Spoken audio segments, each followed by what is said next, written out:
Okay, so this is we had a consultation like what, Thursday? Wednesday? Last Wednesday or Yep, Thursday? Wednesday.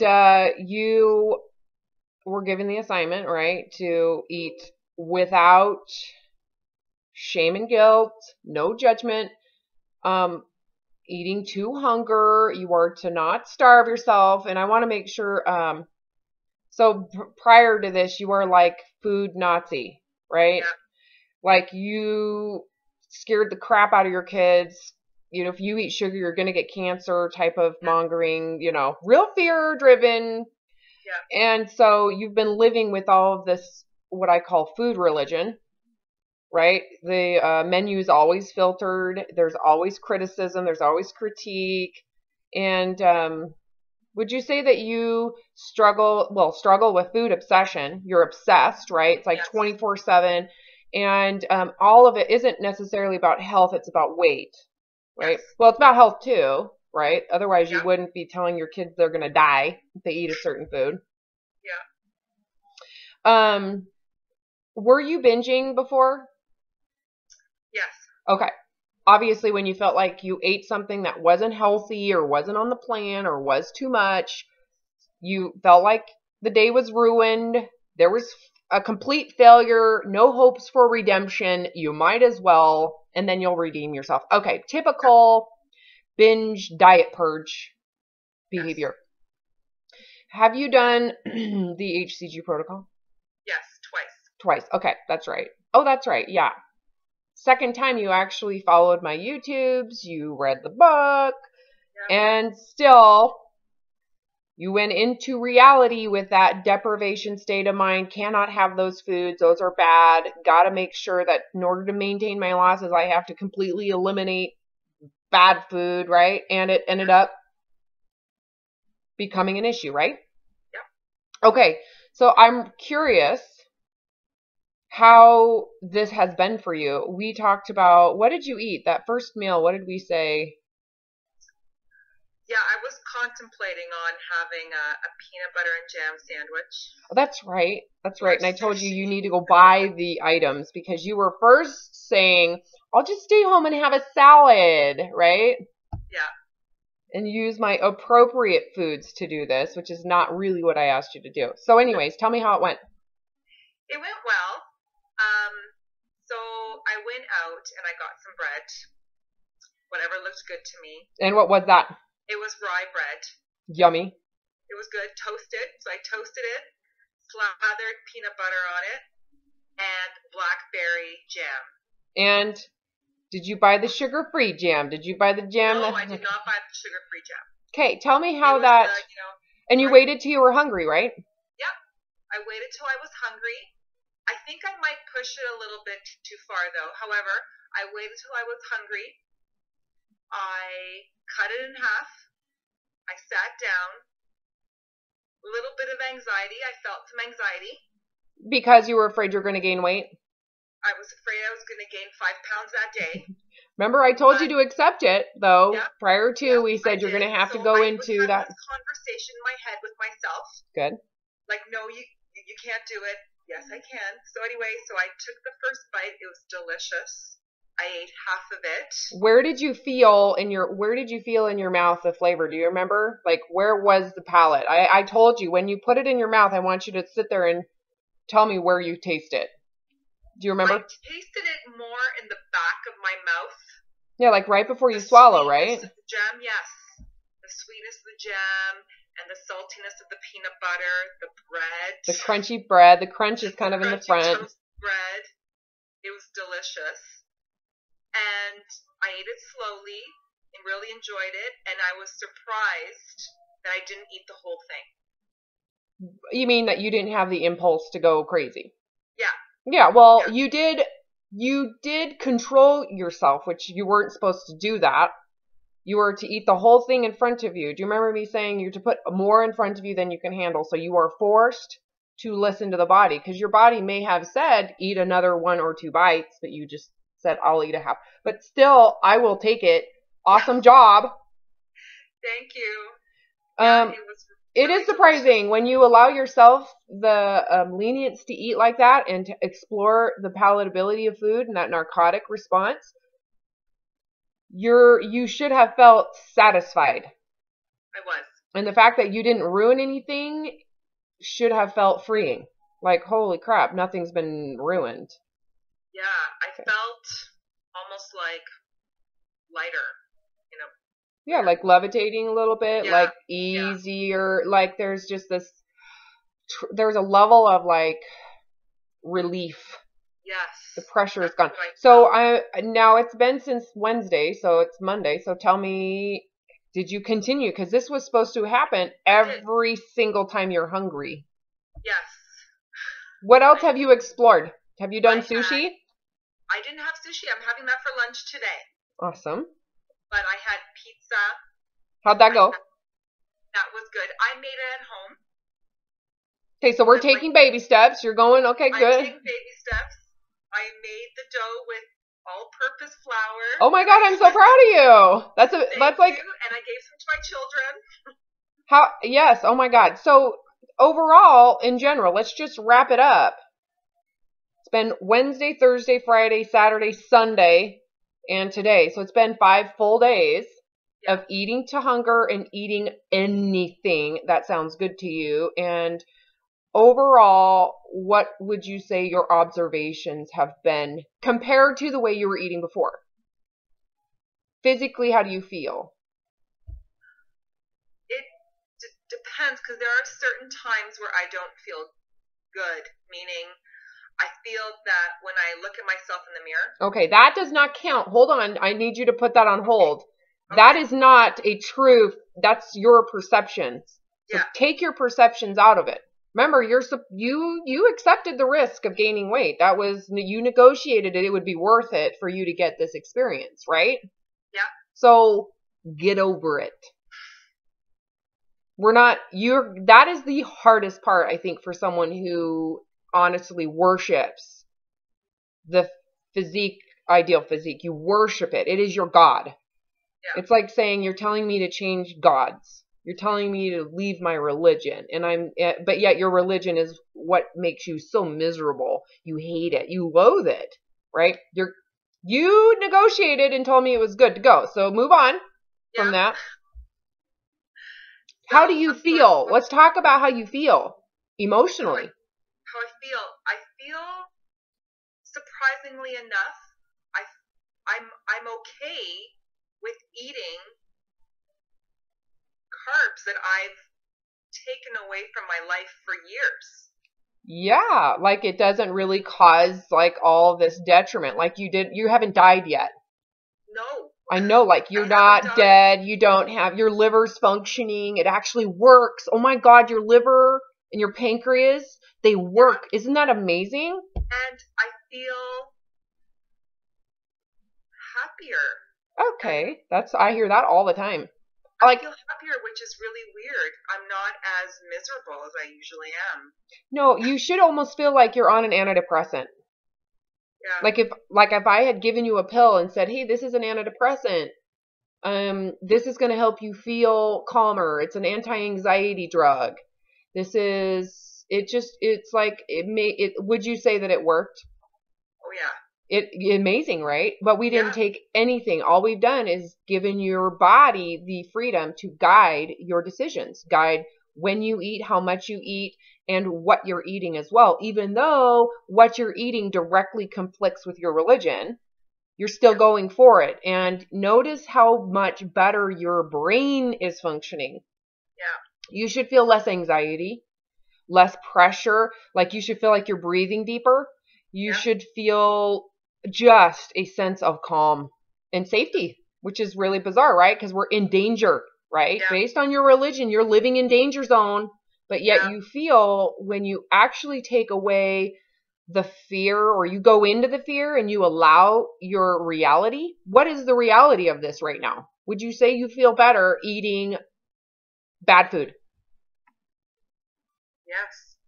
I know, doesn't it suck to admit? Because, in all honesty, you probably wanted to come into this and be like, no, Robin, I can't handle it. I feel like shit. My whole body's in flames. Look at my face. It's on fire. And I'm fat. Look at this. How could you even preach this shit, right? Yep. What has this experiment so far been worth it? Yes. For sure. For my emotional well-being. Have you binged? No. Okay, No, so not prior to the day we talked, which was on Wednesday, our first session together, were you binging?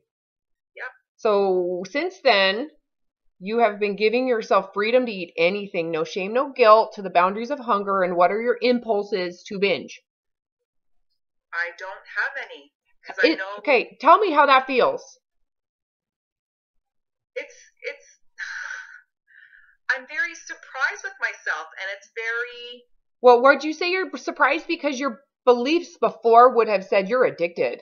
It makes you, those foods make you have cravings for it. Those foods. Yeah. Tell me how that works when there's no shame and guilt. Is that true when there's no shame and guilt or judgment about the food? Sorry, ask that again. Is it true that you have cravings that make you eat the foods if there's without the shame, the guilt, and the judgment of those foods? Sorry, do I have the cravings? Yeah, like before you would have thought, oh, those foods make you crave them, and then you'll binge on them because they're like cocaine. It's like heroin. Yeah. Right? That's what you're told. Well, is that true when you get rid of the guilt and the shame? Say that? Say it again? No, it's not true. Well, you have your own personal experience now, right? Now, let's just say that I were to tell you, today you cannot eat any bread, any sugar, no starches. That rice you wanted, you can't have it because you know what? It's addictive. It's like heroin. When you eat it, your whole body inflames and you become insatiable. It makes you hungry. How would that feel? Like I'm going to be in prison again. Like not only are you in prison, but if you have a bite, what happens now to your impulses to binge? I'm going to want to binge if I'm not going to be allowed to eat it. Oh, well, of course, you would binge as soon as we get off of this session. Yeah. I know. Yeah. Okay, so based on this experiment, are you addicted to food? No. Say that louder. No, I'm not. Before this experiment, would you say that you were addicted to food based on how you felt before? Yeah, and then I couldn't control myself. Yeah. Okay, so now that you don't have any judgment, shame, guilt, pressure to lose weight, that's really the most important key. Do you understand that? That in order for you to get this experiment, you had to release yourself from losing weight. Yeah. You had to allow yourself the exposure of weight gain in order for you to have this experiment.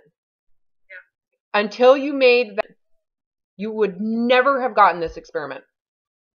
Or experience. Do you see now why that's so critical for you to move forward with this eating disorder that you have? Yeah, for sure.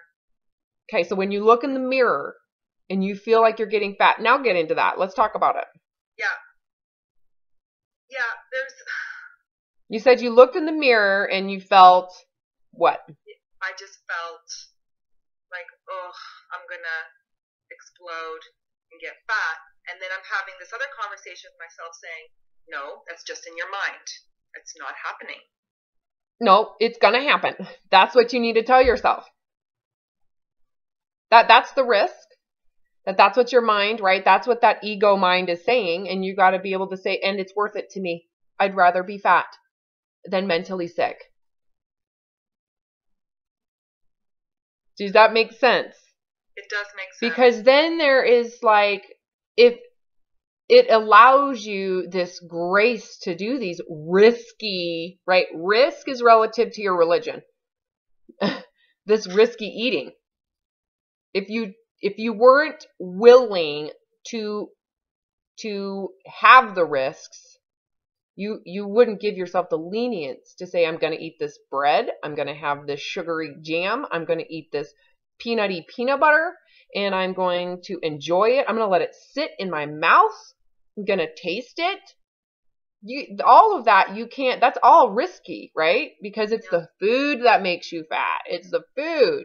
Because that food is so sinful, it makes your whole body's going to explode at some point eating those foods. Because that's what makes your body explode. I mean, that's the belief, right? The belief, yeah. So if you say, but I'm not going to, you're still validating the belief. What you've got to be able to say is, and I don't care. I would much rather have that risk. If that's the risk, I'd much rather have it. Right? Like that's when I said you negotiated on Wednesday that you would be willing to gain, what, 60 pounds? Was it 60? 40? Yeah. Yeah. To be 200 pounds was your limit. Then you would step in. Yeah. So it sounds so bizarre, doesn't that, to say? It's so counterintuitive to the belief system. But wouldn't you agree that that was vital for you? That was cornerstone. It had to happen for you to be willing to go get that bread. Yeah. For you to go get this rice, right? Remember, how long has it been since you've actually allowed rice without binging on it? Years, right? Years. You're about to go eat it. Tell me how you feel about it. I'm excited about it because I know it's going to taste so good. And aren't you excited too, knowing that, oh, you're not going to binge unless you feel like you have failed, right? Yeah. So, has this been worth it? Oh, for sure. Okay, have you watched all of my videos? Pretty much. Okay, so you've heard other people go through this. I have other people witnessing this, right? Yeah.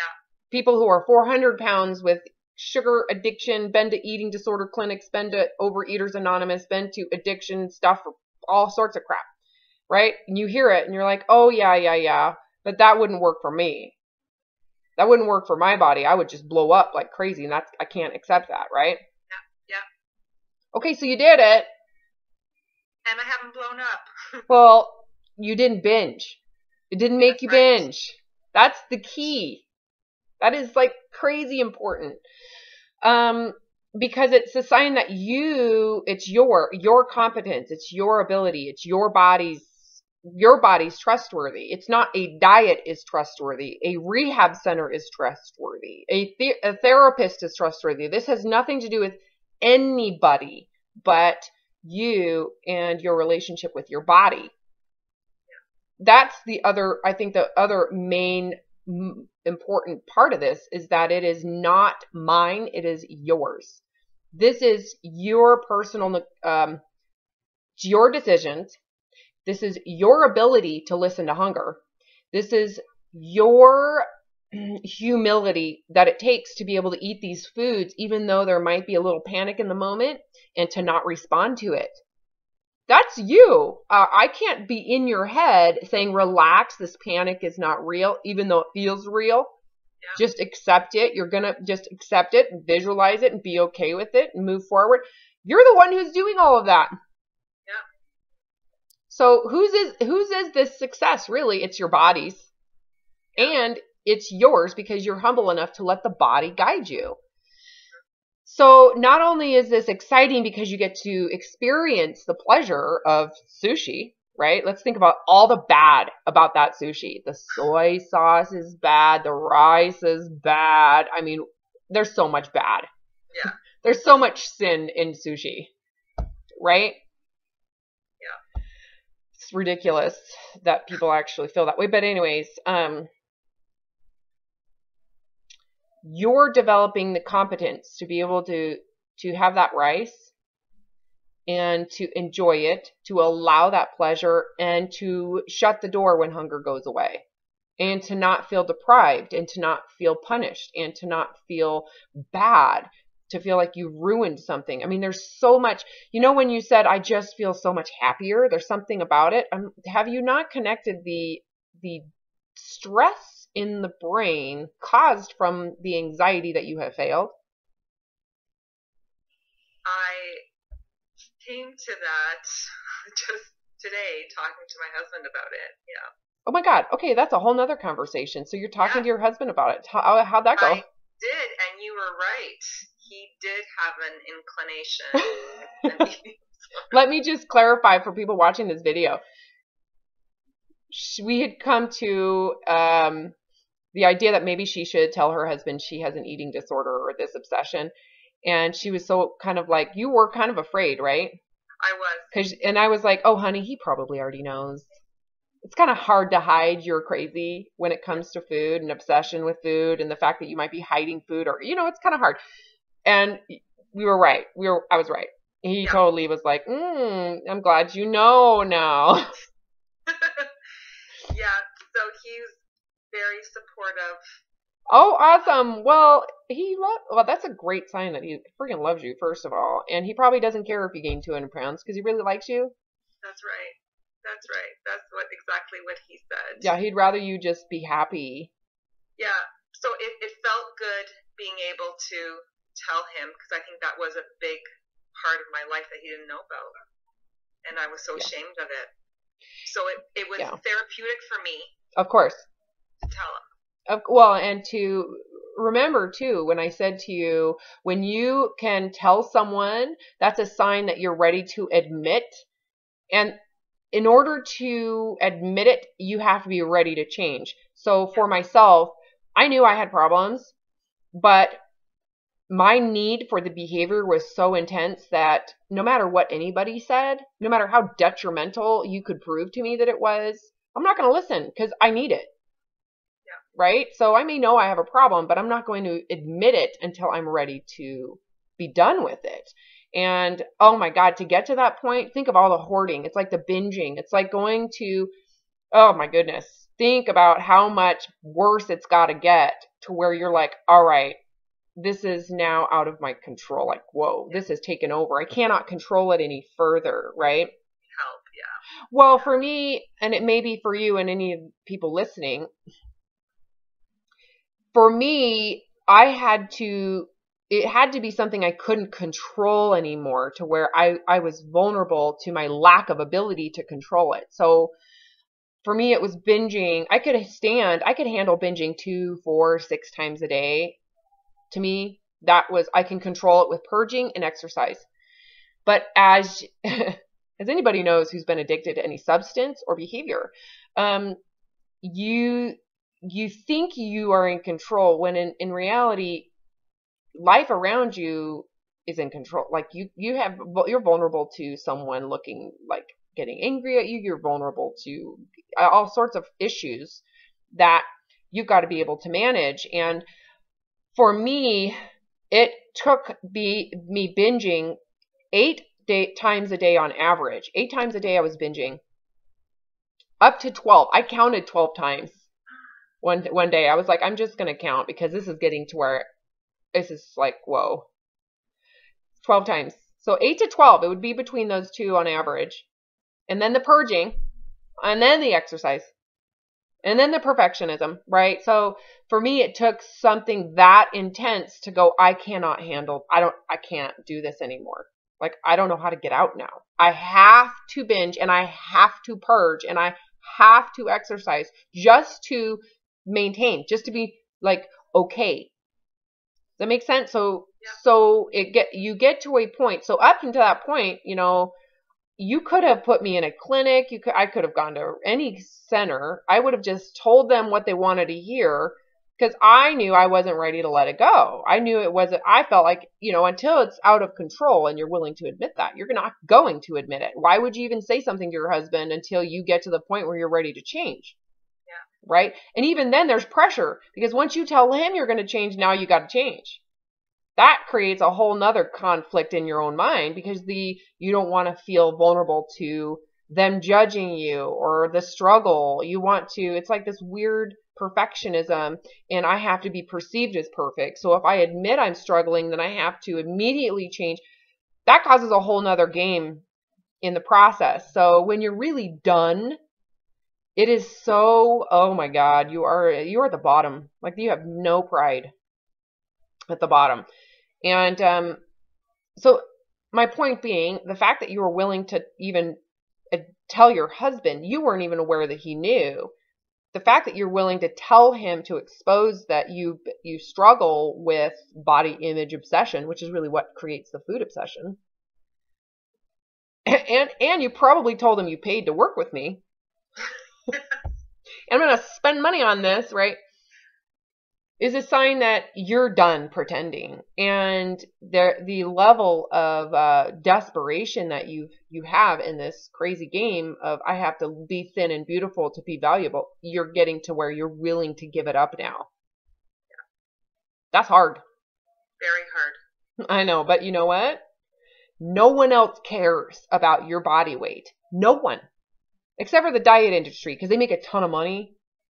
You know, if you stop caring about your body and the food mongering, then the food mongers lose power, right? Yeah. So you don't follow their suggestions anymore. Some people just, they don't make money, they just make power, right? Yeah. So you're almost, you might almost feel, what is the word? Lonely at times too without this diet mentality. Be prepared for that. Oh, really? Yeah, the inclusion that you get in the diet world. So if you go into, you know, being a part of a diet group. Mm-hmm. Were you ever into that? Like being a... No, I would watch a lot of YouTube videos and stuff on different diets. Got it. But you wouldn't be like a people's part of a group or call your name by your diet. Like Yeah, I am but this. I was never a part of a group. But Yeah. I spend many hours watching those videos. Yeah. Okay. Yeah. The other thing, have you noticed that you have a lot more free time? Yeah. You getting a lot of stuff that you've been procrastinating done? I am. Yeah, that's another thing. Most people are like, oh my gosh, seriously? I was procrastinating with this whole thing with food. Yeah. Yeah. Okay, I'm going to end this video. This is good enough. Okay. What you just said something that I need to get on camera.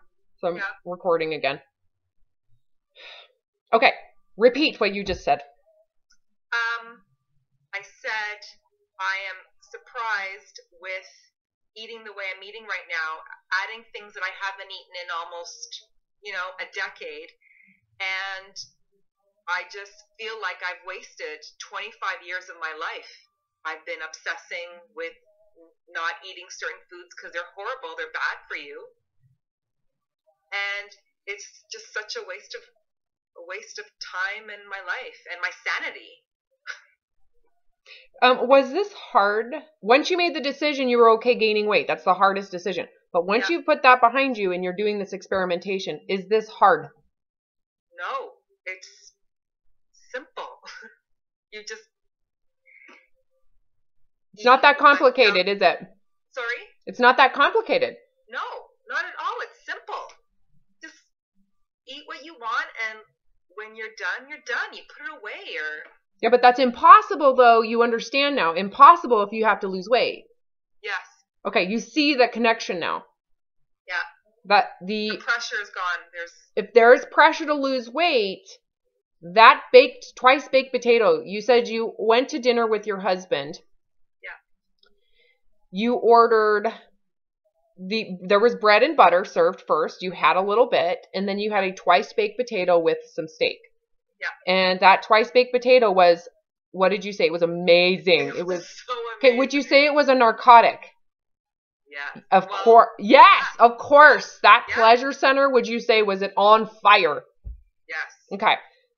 And it had what? Did it have bacon, sour cream? It had bacon and chives and butter. Delicious. Okay. So then you said you had about 8 bites, and you were like... I had about 8 bites. And it was good. That was enough. And then you had the steak, and you ate part of it. And then you were like, I'm going to take this home. I feel so good. There's no fullness, no distension, no failure, no need to finish it because you can have it later. Remember, there's no diet that's going to deprive you of it later. You can have it again when you're hungry again, right? Yeah. I felt so content, and none of the physical awfulness I used to feel when I'd go out to eat because I felt like I had to eat everything. The other part, but because you'd failed and you got to get it in before your next deprivation. The other thing that you had said was that you had your favorite thing is an Italian cannoli, right? Yes. So you had some. Yep. And tell me what the experience was. I took a bite and it tasted awful. How many times? Like I was eating oil. How many times have you had that cannoli? Before? Yeah. Oh, I binge on cannolis. Okay, so the difference now is that you didn't have to have an excuse to eat it. You didn't have to reason for it. There was no negotiation involved, right? Yeah. You didn't have that entire, like, I'll never eat it again. This is this one time. I've earned it. It's my thing. Yeah. And so you're giving it for no reason other than you have the option and it sounded good. So you had some, and what happened to your experience in comparison to what it was like before? Same cannoli. Yeah. Very different. It was very different. It just didn't taste good. I didn't want it. It wasn't worth it. So you didn't eat it, and did you feel like you were deprived by not eating it? Not at all. It was a benefit, right? Yeah. Okay, so really quick to sum this up. I had asked you, are you surprised at this outcome? I'm very surprised. Yeah, because you were expecting to binge because that's what you've been doing. I was expecting to eat and eat and eat because I haven't had these foods in years. And I was very surprised with myself that sometimes it only just took a few bites and I was done and happy. Put it away, and I knew when I'd be hungry again, I can have it later or the next day.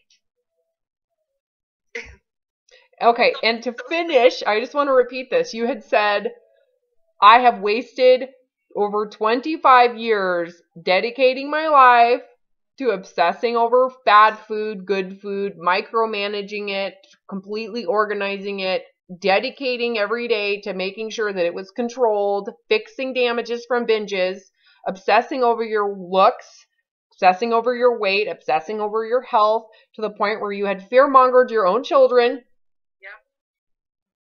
And in a matter of how much time did it take for you to just go snap out of it? 24 hours? Yeah, I would say about 24 hours. Yeah. I can't believe it. Okay, so I just want to forewarn you. As soon as you decide, oh, maybe I can keep on doing this and still lose weight, you're going to start binging. And it's going to get bad. I just want... And then you're going to go, oh, yeah, that connection between losing weight and the pressure and then removing food is really intense. The impulses to eat skyrocket when you add pressure to lose weight through starvation. Do you see that? Yeah. Can you have the foresight to go, you're right, holy crap. Yeah. Okay. I can see that. I think the hardest thing too is when someone gets this freedom and they're like, oh my God, this is crazy. And it's real freedom. And they think, but I still need to lose weight. I still need to lose weight. And they think, okay, I'm going to try to do this. I'm going to perfect my hunger scale. So they get really rigid with the 3.5, 5.5 zone. And they try to eliminate foods. They start to binge.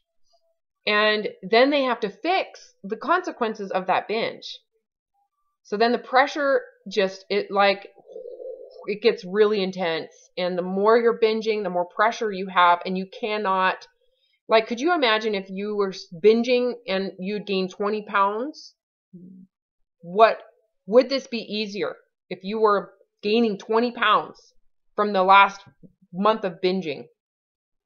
Well, granted, you were binging before you and I started talking, so you were already on that. Yeah. What it takes to come to a complete halt and not to have to fix what you just gained, right? I think what makes that really difficult is when people attach to a weight, a leaner weight, as if that has to happen for you to be safe. It's almost like you cannot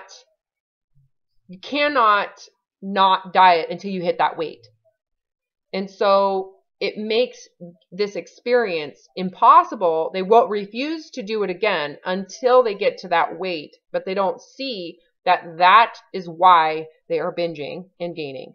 So the more you binge, the more you want to get to a specific weight to feel like you're safe, the more you're going to binge, the more you're going to deprive, which gets you further and further away from that ideal. Right. It gets intense. Fly. Okay. Okay, so you just need to keep on going. You're just getting started. This is day 5. This is about to get exciting. Oh, and the other thing you said you had is cake. I mean, you've had cake, cannolis, Twice baked potato. Fries. French fries. What else?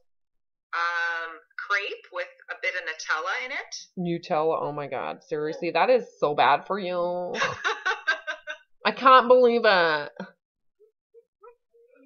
Yep. Yep. Am I crazy? No. At first, when I started watching your videos, I did think you were, but...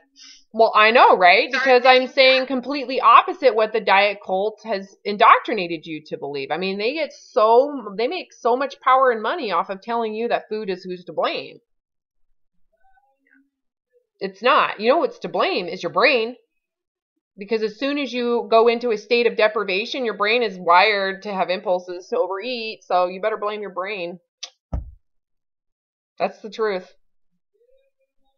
But your brain is only that way because you are imposing a famine because that's what is worshipped as safe and better than. So you kind of have to leave that culture to completely reframe your perspective.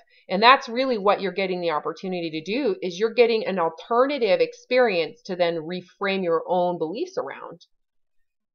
Right? Yeah. Today on Facebook, I saw this one food babe, who a lot of people follow. She's a supreme food monger.